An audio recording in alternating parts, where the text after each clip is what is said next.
निर्मलभाषितशोभितलिङ्गं जन्मजदुःखविनाशनलिङ्गं तत्प्रणमामि सदा शिवलिङ्गं देवमुनिप्रवराचितलिङ्गं कामदहं करुणाकरलिङ्गं रावणदर्पविनाशनलिङ्गं तत्प्रणमामि सदा शिवलिङ्गं सर्वसुगन्धसुलेपितलिङ्गं कोटिविवर्धनकारणलिङ्गं सीतसुरासुरवन्दितलिङ्गं तत्प्रणमामि सदा शिवलिङ्गम् अष्टदलोपरिवेष्टितलिङ्गं सर्वसमोद्भवकारणलिङ्गम् अष्टदरिद्रविनाशनलिङ्गं तत्प्रणमामि सदा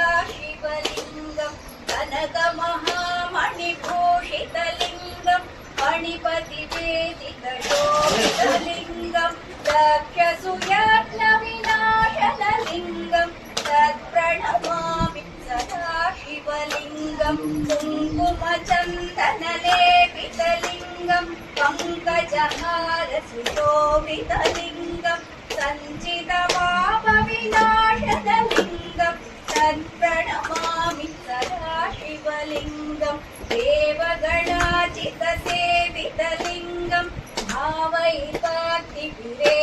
च लिङ्गं दिनकरकोटिप्रभाकरलिङ्गं तत्प्रणमामि सदा शिवलिङ्गं सुरगुरुसुरवरपूजितलिङ्गं सुरवनपुष्पसदाकितलिङ्गं परमपदं परमात्मकलिङ्गं तत्प्रणमामि सदा शिवलिङ्गं लिङ्गाष्टकम् इदं पुण्यं यः पठे शिवसन्निधौ